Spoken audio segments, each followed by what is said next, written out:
ya tenemos que pasar a la siguiente presentación para aprovechar el tiempo. Tenemos con nosotros a Diego Sousa y a William Abarca. William, William está involucrado en un montón de aspectos del taller, está aquí conmigo, ¿no? William trabaja en el MAN y Diego Sousa, muchos de ustedes seguro lo conocen también. Diego trabaja en el INPE en Brasil, ¿no? Hace bastante tiempo y ellos van a presentar lo que es y herramientas satelitales y métodos de acceso. Y esta es nuestra última presentación antes de pasar al almuerzo. Así que adelante, William. Muchas Muchas gracias. gracias. ¿Me confirman si se escucha bien?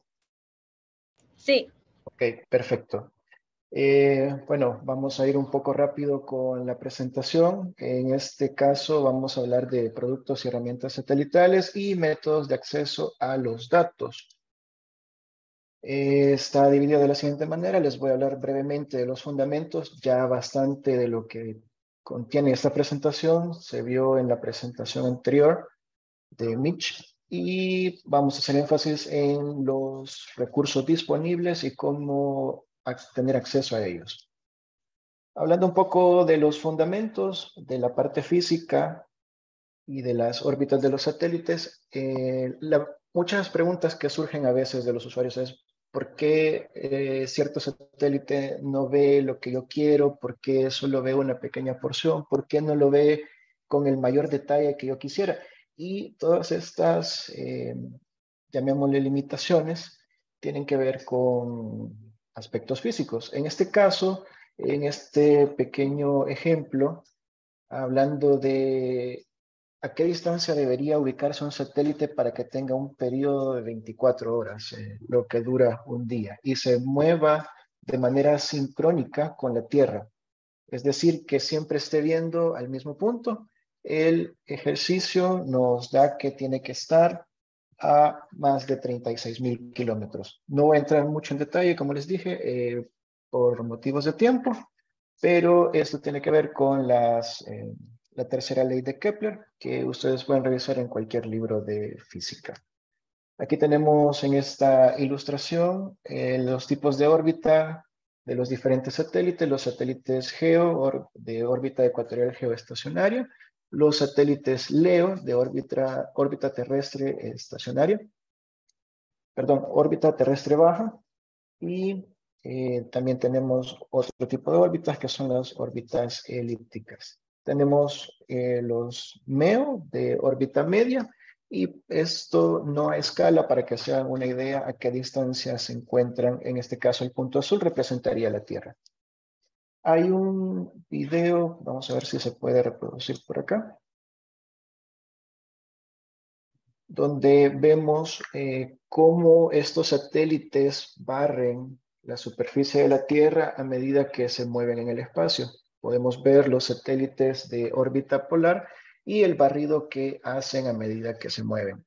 Esos son los satélites geoestacionarios que siempre apuntan a una misma cara de la Tierra, y tenemos otros satélites aún a mayor distancia que ya sirven para otros propósitos.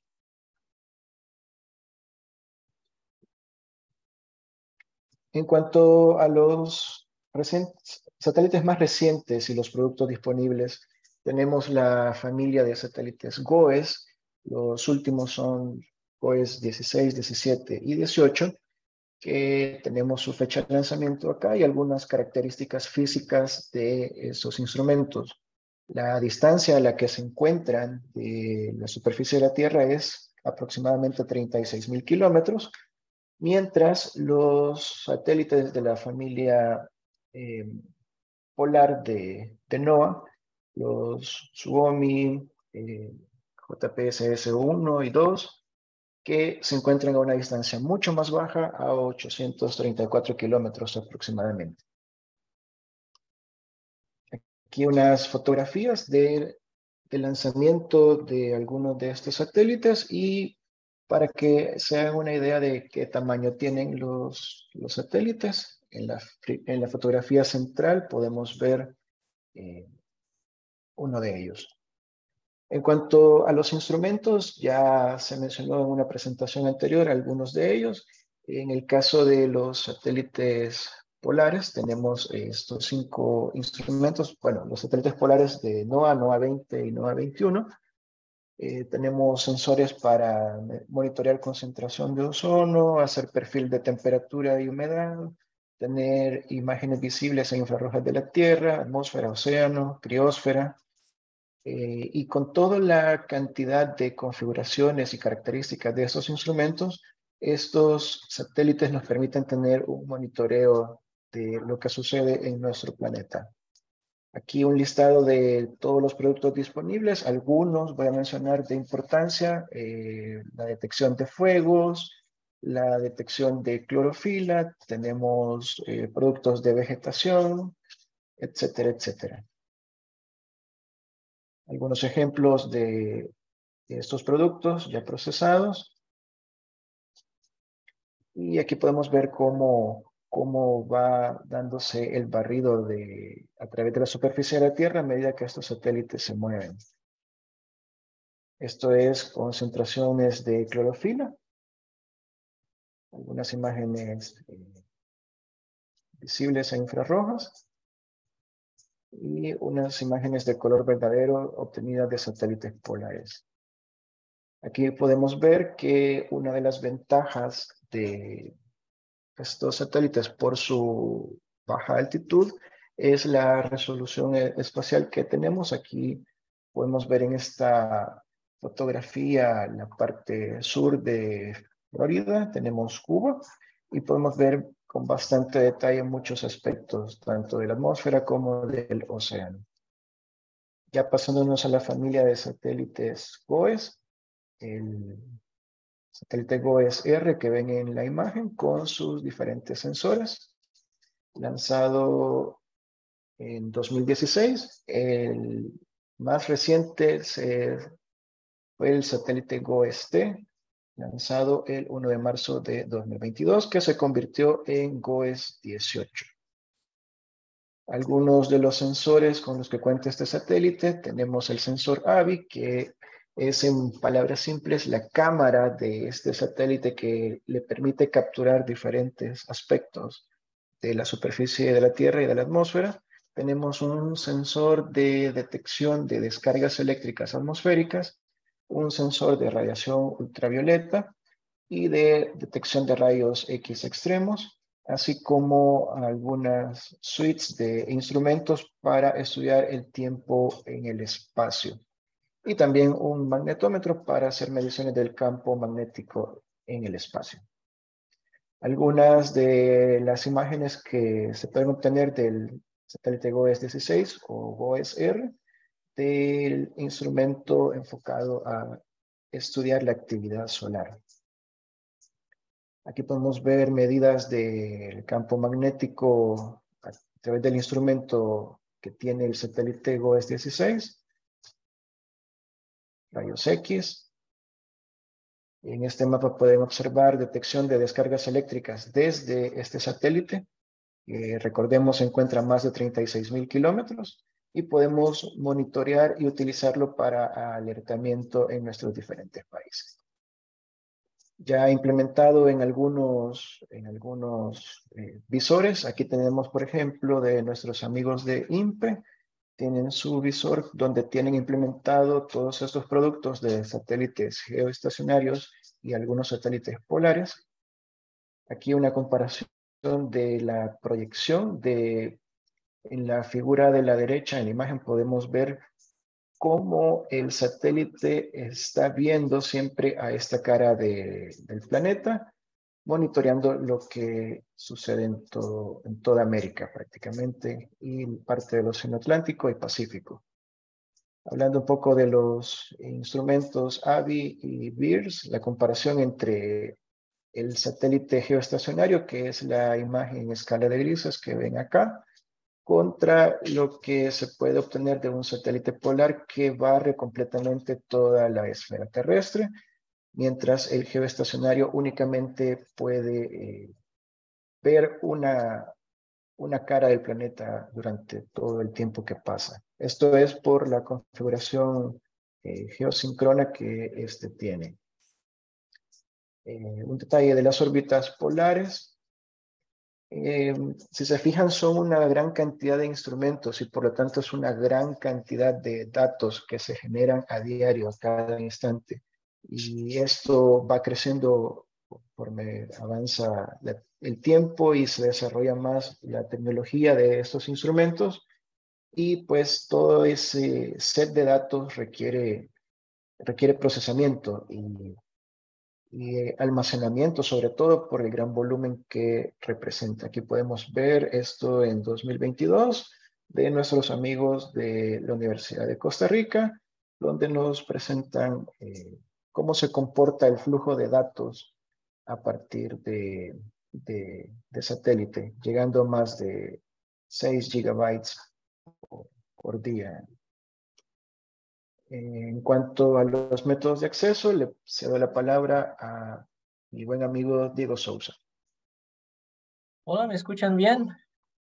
¿Pueden oírme? Se escucha, Diego, se escucha. Se escucha. Voy a compartir mi pantalla, ¿pueden verla? ¿Ya?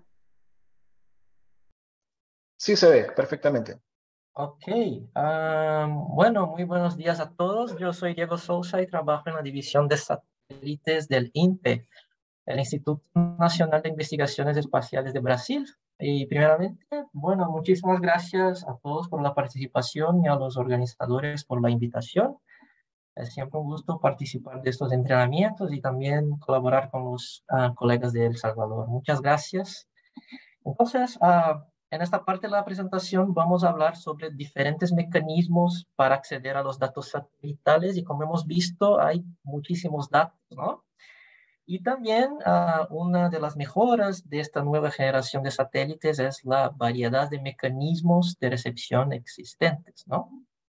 Tanto para datos en tiempo casi real como datos históricos. Entonces vamos a darles una visión general de algunos de estos mecanismos con informaciones y características de ellos. Y para hacer una presentación un poquito más interactiva, ¿verdad? Dejamos en la ventana del chat ejemplos en línea de 4 de los mecanismos disponibles para el acceso a datos que ustedes pueden acceder y bajar datos de GOES, entre otros satélites. Entonces, enviamos estos enlaces en la ventana del chat. Bueno, empecemos. Básicamente, los mecanismos de acceso a datos pueden clasificarse en 4 categorías, ¿no? Lectura directa, en la que se leen los datos directamente desde el satélite en cuestión, ya sea un satélite polar o geo. Los sistemas de retransmisión, en el que se envían datos de diferentes fuentes y diferentes proveedores de datos a un único punto y luego se realiza la retransmisión de esta información por un satélite comercial geoestacionario. También tenemos los servicios en la nube, donde los datos se pueden descargar y también pueden ser procesados directamente en la nube. Y por fin, los repositorios de datos con datos históricos de los proveedores. Es interesante comentar también sobre algunos de los aspectos que son clave, ¿no? Que debemos tener en cuenta en relación a cada sistema, como por ejemplo el costo de la estación, la latencia de los datos, o sea, cuánto tiempo transcurre entre la obtención de los datos por parte del sensor en cuestión, como por ejemplo el ABI, y la disponibilidad de estos datos para el usuario final. Si el sistema depende en todo o en parte de la Internet y qué tipo de datos proporciona el sistema, el formato y la frecuencia, entre otras cosas. Y un otro aspecto interesante a tener en cuenta es qué tipo de usuario eres, ¿no? Porque tenemos usuarios que desean acceder a los datos, digamos, crudos, ¿no? Para generar sus propios productos. Tenemos los usuarios que necesitan tanto datos digitales como imágenes ya procesadas y los usuarios que necesitan solamente imágenes ya procesadas. Entonces, este es otro aspecto importante a tenerse en cuenta.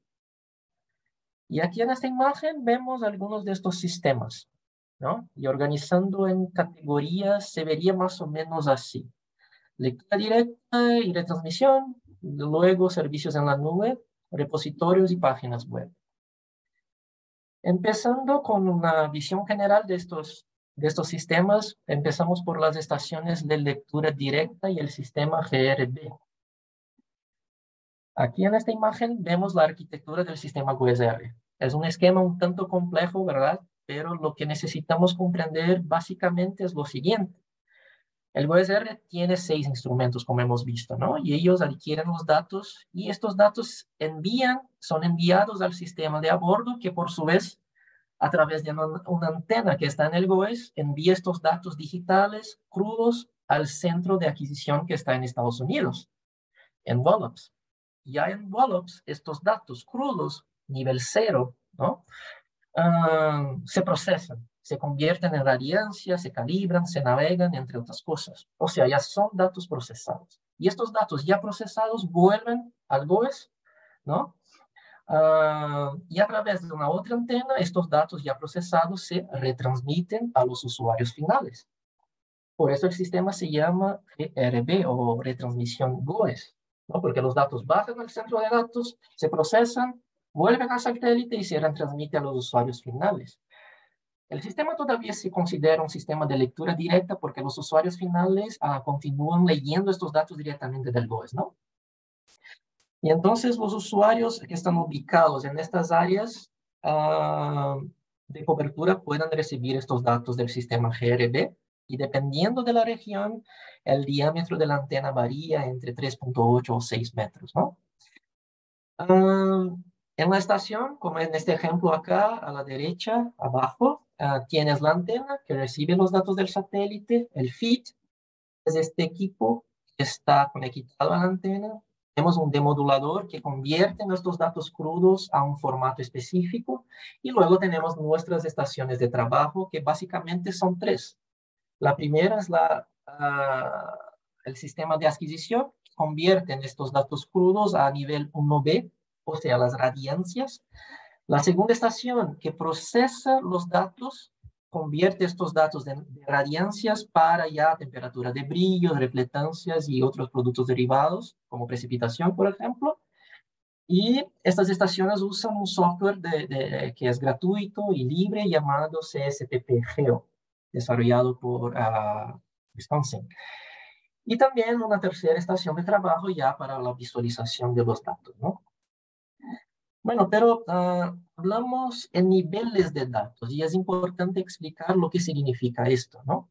Y esta imagen ejemplifica muy bien lo que es esto. Entonces tenemos los datos de nivel 0, que básicamente son los datos crudos de los sensores, los ceros y unos, ¿no? Los bits.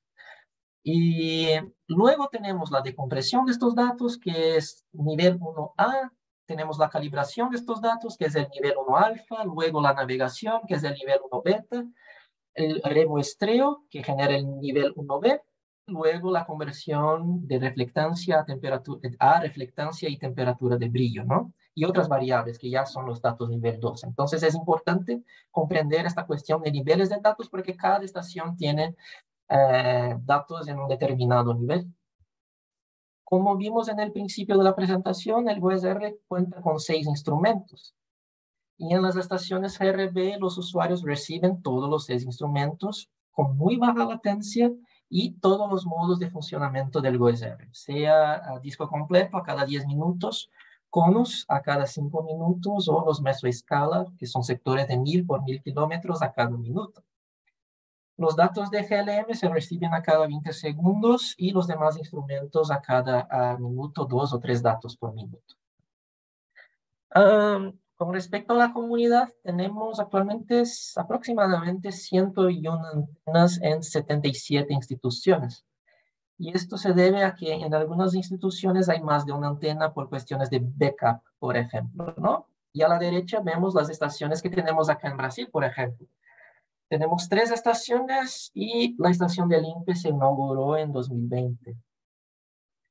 Entonces, en resumen, el costo de una estación GRB es de aproximadamente $250,000. La latencia es la mínima posible, aproximadamente 30 segundos para las radiancias.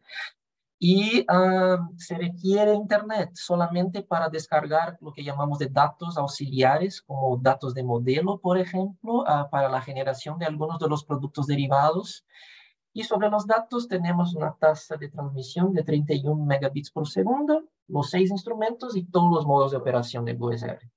Y un comentario importante es que el desempeño de la estación dependerá de la correcta especificación de las estaciones de trabajo, de adquisición y procesamiento. Bueno, un otro sistema que está disponible directamente del GOES es el sistema que se llama HRIT ENWIN.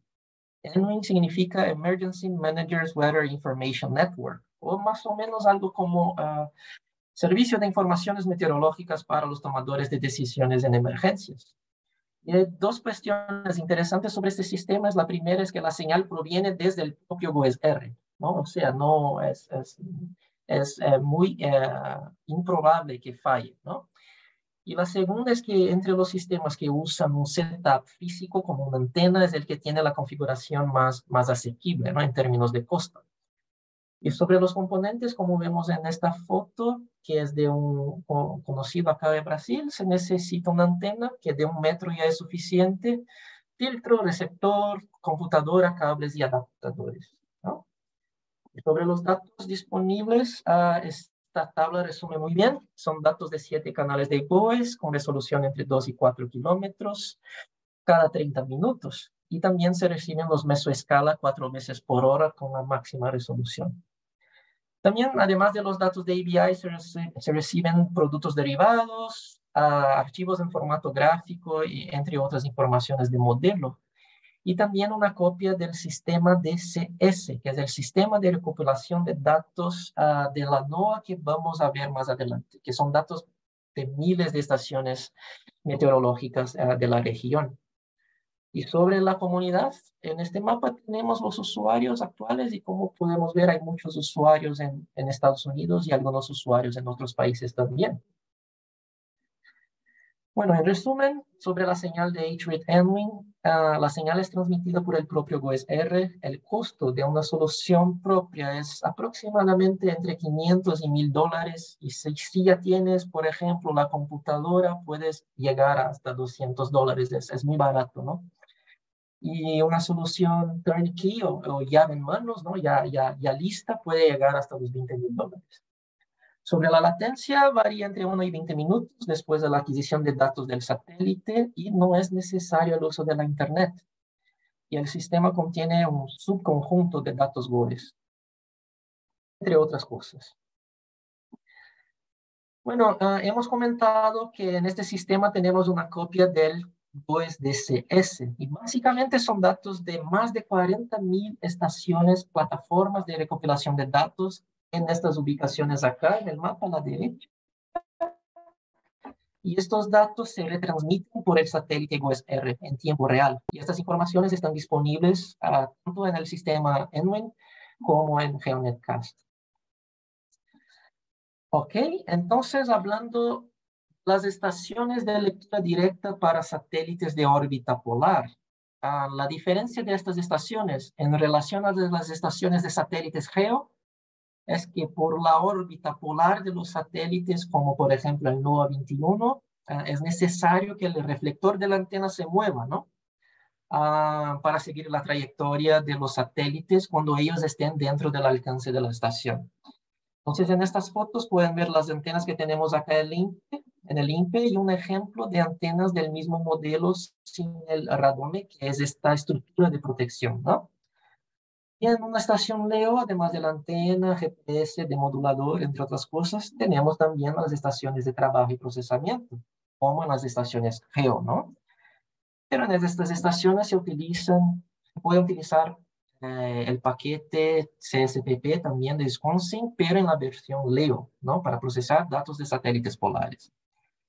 Por la órbita polar, como estos satélites tienen una diferencia temporal intencional en sus órbitas, lo que llamamos los trenes de satélites polares, se pueden recibir datos de varios satélites en la misma estación, como por ejemplo estos que están listados ahí arriba, ¿no? Como los METOP, los NOAA, NPP, entre otros satélites.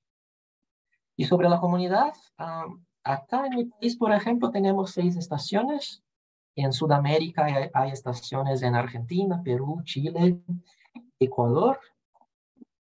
Y en esta lámina pueden ver las estaciones a los usuarios a nivel global, ¿no? Y actualmente existen más de 50 usuarios que tienen estaciones LEO.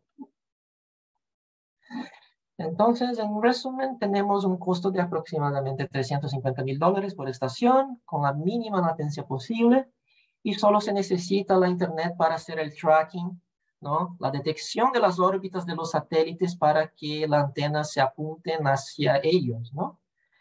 Y sobre los datos, tenemos datos en el formato HDF5.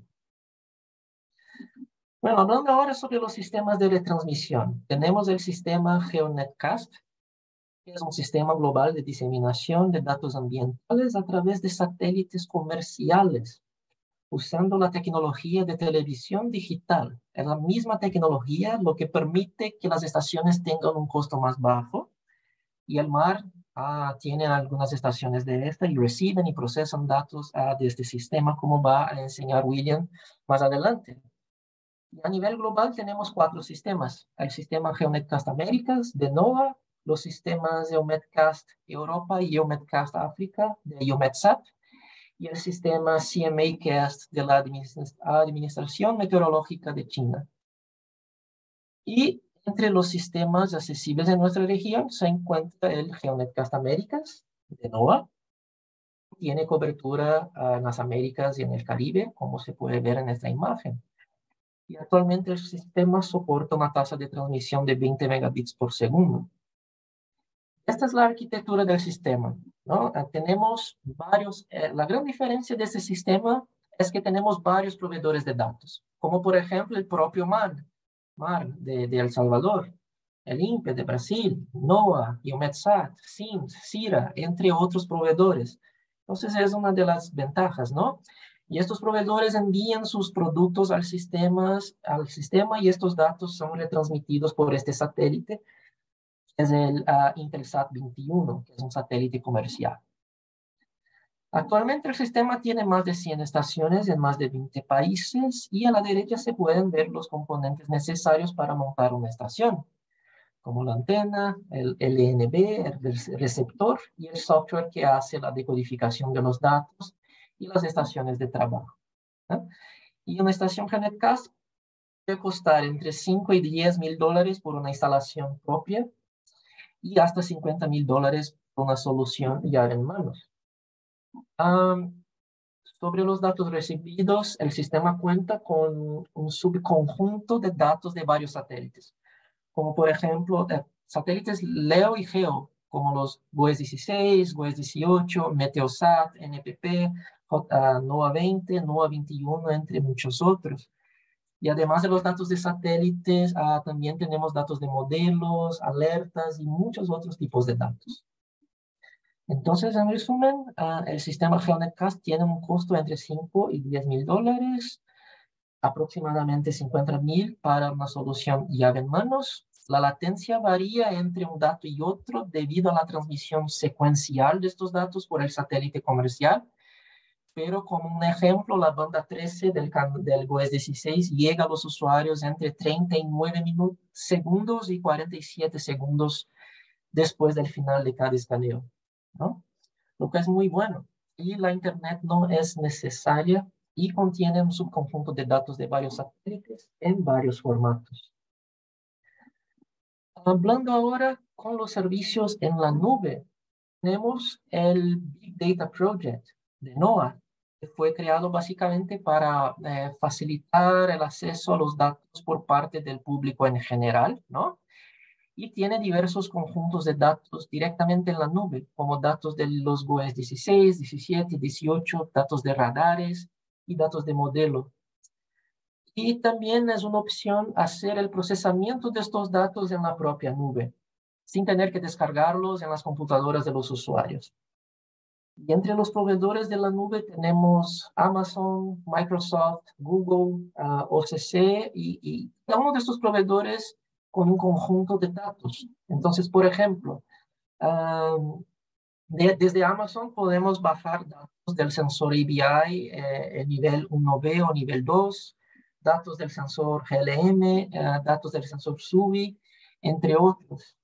Tomando a Amazon como ejemplo, hay muchas formas de acceder a estos datos, sea manualmente o automáticamente usando scripts.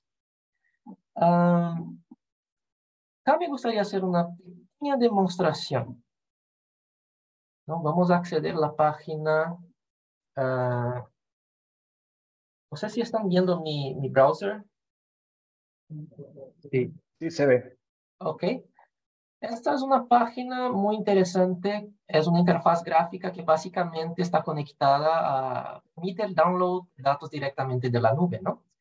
Y es una cuestión solamente de elegir el satélite que quieres, por ejemplo, WES 16, el dominio, por ejemplo, disco completo, el producto, y vean la cantidad enorme de productos que hay acá, más de 20, la fecha y la hora. Entonces, ahora mismo son las 17:10 UTC, ¿no?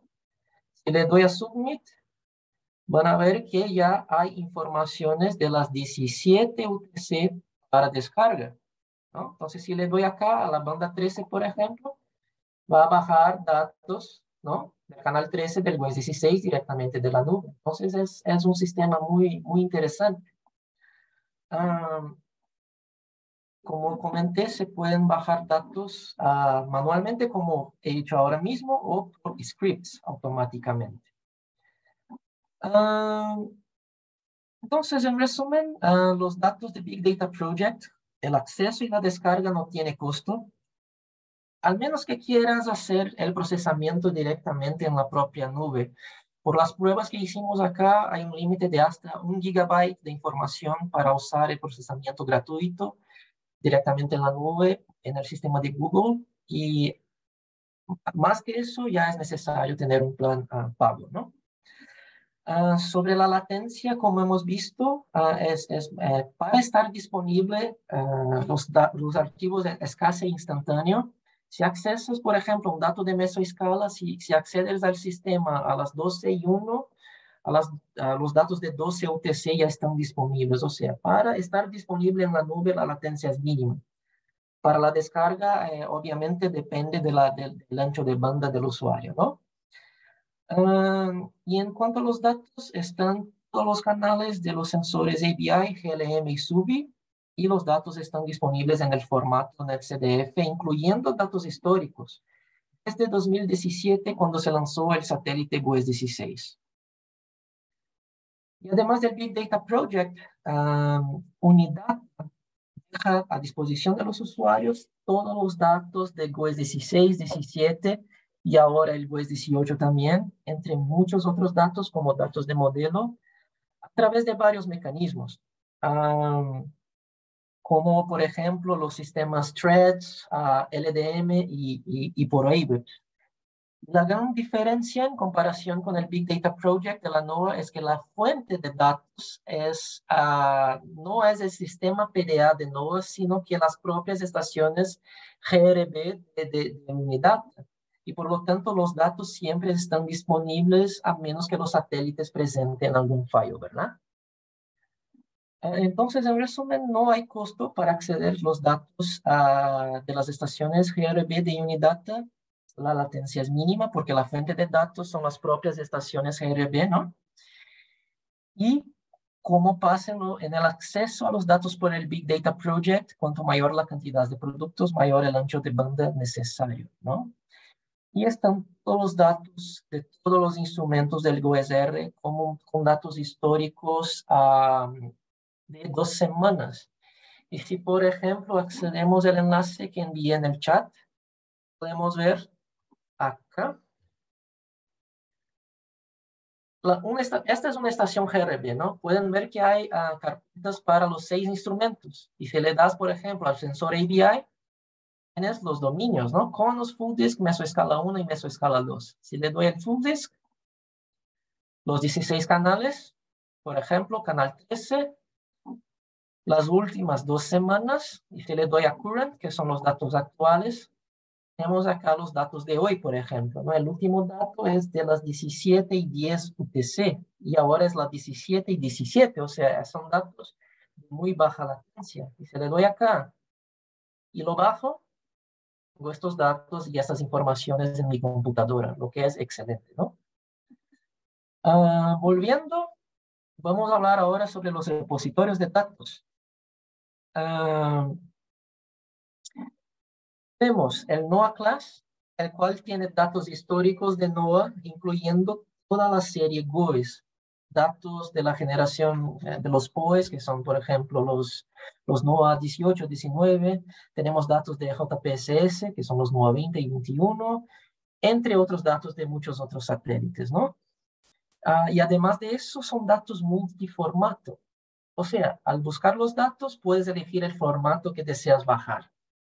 Un ejemplo interesante que pasó acá en el INPE, uno de nuestros usuarios solicitó datos de los GOES de la década de 80 y no teníamos estas informaciones en nuestra base de datos, ¿no? Entonces, para solucionar esto, en poco tiempo encontramos estos datos en NOAA Class y nuestro usuario de Brasil pudo usar estos datos para su investigación. Entonces, es una página muy interesante, es un sistema, es una interfaz muy interesante. Y acceder al NOAA Class es muy fácil, solo tienes que registrarte en este enlace que está en la lámina y elegir los datos de tu interés. Y también es posible buscar datos por la región de interés a través de una interfaz interactiva. Y en esta lámina tenemos un enlace para un tutorial corto sobre el uso del NOAA Class, ¿no? Son 10 minutos, no vamos a ver ahora, pero las diapositivas van a estar disponibles para vosotros para que puedan acceder a este tutorial. Bien, para datos históricos tenemos el EUMETSAT Data Center, donde tenemos la serie histórica de los satélites de EUMETSAT. Entonces tenemos más de 30 años de datos de los Meteosat, datos de satélites polares como los METOP, JSON, datos de los satélites Sentinel y mucha más información. Y al igual que con NOAA Class, el registro y el uso de datos es gratuito, ¿no? Entonces, no hay costo para registrarse y descargar datos de los repositorios de NOAA y EUMETSAT, y sobre la latencia solamente hay datos históricos disponibles. Es necesaria conexión con la Internet y toda la base de datos de NOAA y EUMETSAT están disponibles para los usuarios. El único inconveniente, digamos así, es que hay que esperar el link FTP, ¿no? Una vez que haces el pedido, hay que esperar el link con los datos, ¿no? Y por las veces que utilizamos este sistema, el tiempo puede variar de algunos pocos minutos hasta algunas pocas horas, dependiendo de la cantidad de datos solicitados, ¿no? Y finalmente, sobre las páginas web, tenemos muchas opciones para visualización de datos satélites en línea y seguramente creo que la mayoría de vosotros conocen la página de Sierra Slider, que es una de las páginas que tienen más acceso.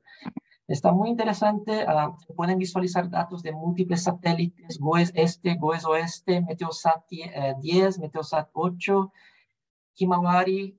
Entonces tenemos ahí en esta página datos de satélites geoestacionarios que cubren todo el planeta, ¿no? Y además de estos geo, hay datos de los polares como el NPP y el NOAA 20. También, para enseñar un ejemplo de desarrollo más regional, acá tenemos la página de DESAT, que es desarrollada por el INPE, que así como el slider, también utiliza una tecnología muy semejante que se llama la tecnología de tiles, donde solo se cargan las imágenes de la región de interés, ¿verdad? Con la máxima resolución. Y en esta página también se pueden visualizar los datos de GOES 16 en alta resolución y también compuestos RGB y datos del GLM. Y es posible crear animaciones y compartir enlaces ya con configuraciones determinadas por el usuario. Y también un otro ejemplo de página es la página CSTPP Geosphere de Wisconsin, del SSEC, donde también podemos ver varios productos del GOES. Entonces hay muchas páginas disponibles, ¿verdad? Y además de estos ejemplos, acá en esta diapositiva dejamos dos enlaces muy interesantes y tienen docenas de informaciones y otros enlaces con informaciones de los satélites GOES y JPSS en línea, como informaciones de mecanismos de acceso, una serie de información sobre capacitación y entrenamientos también. Y hablando muy rápidamente del futuro, en 10 años más o menos tendremos la nueva generación de satélites geoestacionarios de NOAA, que va a llamar GeoExo. Mañana vamos a tener una presentación con más detalles, pero básicamente va a tener una combinación de mecanismos de diseminación como Internet terrestre, Internet por satélite y también el uso de satélites comerciales, muy semejante a lo que se usa hoy en GeoNetcast. Y acá también dejamos para vuestra referencia 3 diapositivas con las ventajas y desventajas de cada uno de estos mecanismos. Sabemos que es una cantidad gigante de información para asimilar en tan poco tiempo, entonces acá en estas 3 diapositivas están las ventajas y desventajas de cada uno de estos mecanismos que hemos comentado. ¿Okay? No sé cómo vamos de tiempo. ¿Cuánto tiempo falta? Nos faltan 7 minutos. 7 minutos. Entonces acá también dejamos algunas herramientas que están disponibles para la visualización de datos. No vamos a entrar en detalles sobre cada una de estas herramientas, pero tenemos básicamente herramientas que permiten la visualización de datos locales, datos remotos y datos en la nube. Entonces acá tienes informaciones sobre algunas de estas herramientas que son usadas por la comunidad. Y como vamos a tener más informaciones de William, voy a pasar muy rápidamente por estas láminas. Tenemos el IDB, es una herramienta muy interesante. Tenemos el MacIDAS-V, que es una derivación del IDB, una modificación del IDB, y se especializó mucho en la parte satelital, ¿no? Y tiene una complejidad muy similar al IDB. Por ejemplo, tiene lenguajes de programación asociados a este software, y entonces es muy fácil generar productos y de manera, productos operacionalmente. Y el jueves nuestros colegas de MAN van a demostrar la generación de productos utilizando el MacIDAS-V. Es un software muy poderoso, muy profundo, y los colegas de MAN tienen un sistema hecho con este software automatizando todas las salidas, y van a hablar un poco más sobre eso el jueves. También tenemos el WCT, que es una herramienta que se utiliza bastante y es gratuita, permite la visualización y exploración de datos meteorológicos, climáticos, radar, satélites, modelos y muchas otras herramientas. El SIFT es un software de baja complejidad, muy sencillo de usar, se instala muy fácil y usa datos locales. Ya con ciertas paletas de colores configuradas, es posible reproyectar los datos, crear compuestos RGB, entre otras cosas. Entonces, la complejidad técnica es prácticamente cero y los usuarios pueden usarlo para interpretación. Y como vamos a ver en esta semana también, vamos a usar bastante Python, que es una herramienta muy versátil, un lenguaje de programación que permite ir a todos los niveles, datos locales, remotos, en la nube, soporta muchos protocolos y tiene una curva de aprendizaje que es considerable, pero no muy difícil. Y tiene muchas librerías disponibles, como la MetPy, por ejemplo, que es esta herramienta para los que no tienen tanto conocimiento en programación, puede usar unas librerías de alto nivel como esta y con pocos comandos hacer sus graficaciones, ¿no? Hola, Diego, perdón. Solo nos faltan 4 minutos. Ok. Ya estamos finalizando. Solamente me gustaría comentar sobre esta herramienta que se construyó con Python, Showcast, y permite básicamente la visualización. Tiene docenas de scripts que procesan datos de satélites Geo y LEO y son usados y es usado por usuarios GeoNetcast. Y ahora paso la palabra a William para que hable un poco del sistema que usa en MARN, ¿no? Ok, gracias, Diego. Bueno, brevemente un ejemplo de todo lo que se ha mencionado en esta presentación, cómo hacemos en MARN. Desde antes de 2017 se había automatizado la obtención de imágenes de satélite utilizando MacIDAS. Vamos a tener una sesión en los próximos días sobre eso. Y luego se empezó a trabajar con las estaciones GeoNetcast, ya con el lanzamiento del GOES 16 y que se convirtió en operacional. Hemos estado trabajando desde 2016 en la automatización, procesamiento, visualización de datos satelitales. A la fecha tenemos 2 sistemas, uno basado en MacIDAS y uno basado en Python, utilizando Showcast. La estación, una de las tantas estaciones GeoNetcast que tenemos, el receptor, esto solo es la interfaz del software que controla la descarga de datos, y pues también tenemos la capacidad de completar estos sets de datos con la nube. Para el procesamiento, esto se ha configurado tanto para Linux como para Windows. Se puede en ambos sistemas operativos utilizando programación en Python, en Bash. Se ha automatizado la gestión y descarga de datos, así como el procesamiento y la visualización. Y cuando Diego mencionaba sobre la configuración de la workstation o su computadora de trabajo para procesar esto, actualmente nosotros para Python estamos utilizando un equipo con estas características. 32 gigabytes de RAM, 10 terabytes en disco duro y un procesador con muchos cores. Esto está funcionando 24/7. Hay un set de scripts que mantienen esto vivo y pues ya los ejemplos de lo que se está haciendo. Acá en la animación podemos ver uno de los productos derivados de GOES, que es la estimación de intensidad de lluvia. Esto fue para Amanda y Cristóbal. Tenemos un producto en la parte superior sobre polvo del Sahara. Y de los más recientes que hemos estado trabajando es combinar datos de GOES con, en este caso, los tracks con las trayectorias de tormentas tropicales que publica el Centro Nacional de Huracanes. Todo esto está disponible 24/7, tanto para el personal que trabaja acá en el Ministerio de Medio Ambiente, como en la web para el público en general. Y creo que eso es todo. Muchas gracias y si tienen alguna pregunta, con gusto. Muchas gracias a todos. Hola, muchas gracias. Les agradecemos mucho sus presentaciones y la información que nos han dado. Hay unas preguntas en el chat. No sé si tienen acceso a ver las preguntas. Veo una pregunta diciendo, la página de SAT del INPE mostraba la superposición de los vientos en las diferentes capas troposféricas. Desde la semana pasada ya no nos muestra. ¿Algún problema con esto o era algo experimental? Muchas gracias por la pregunta, Luis. Lo que pasó es que nuestro desarrollador, Douglas, está agregando al sistema datos de viento de nuestro propio modelo.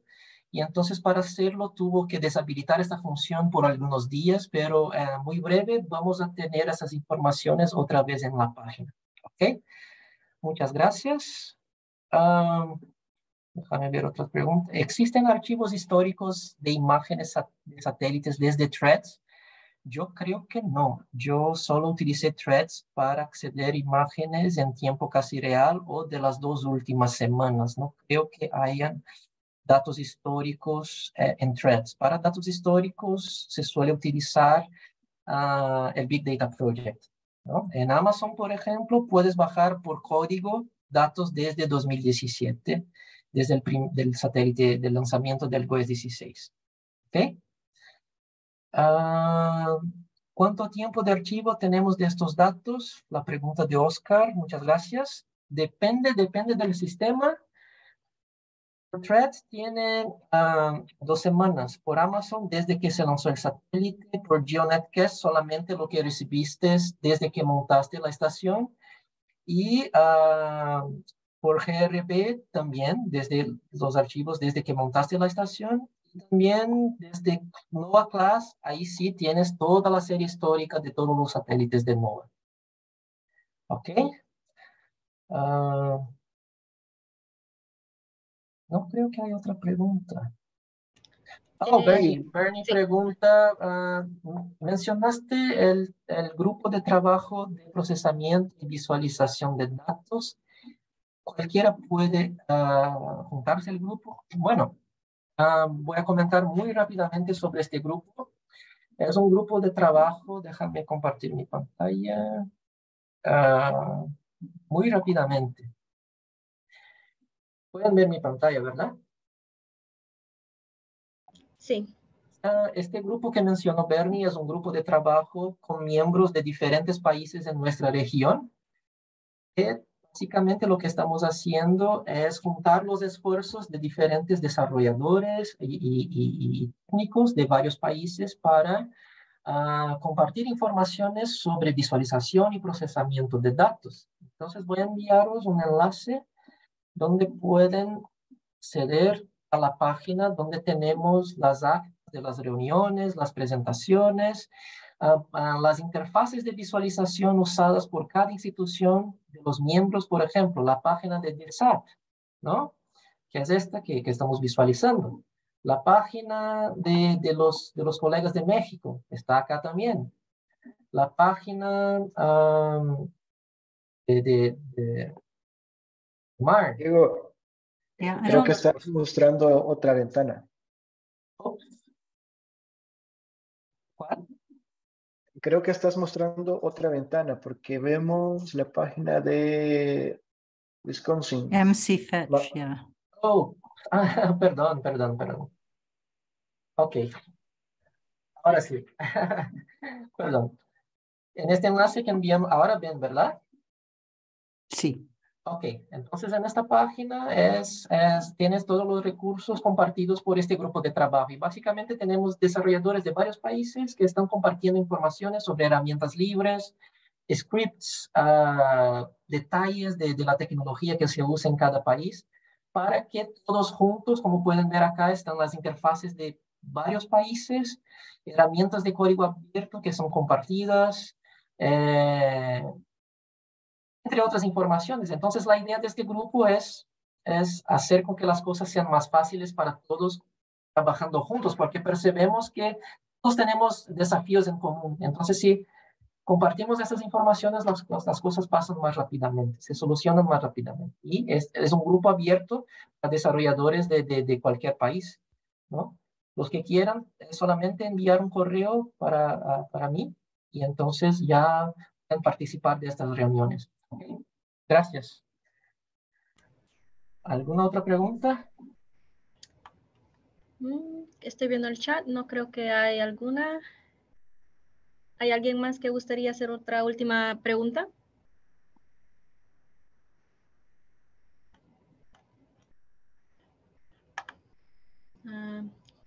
Creo que no. Entonces, Diego y Will, muchas gracias. Les agradecemos mucho. Muchas gracias a todos. Entonces, ya a este punto, ya estamos en hora de almuerzo. Aquí tenemos que serán de 90 minutos y regresaremos a la 1 hora del Salvador y a las 3 horas de aquí. Ok, ¿hay cualquier otra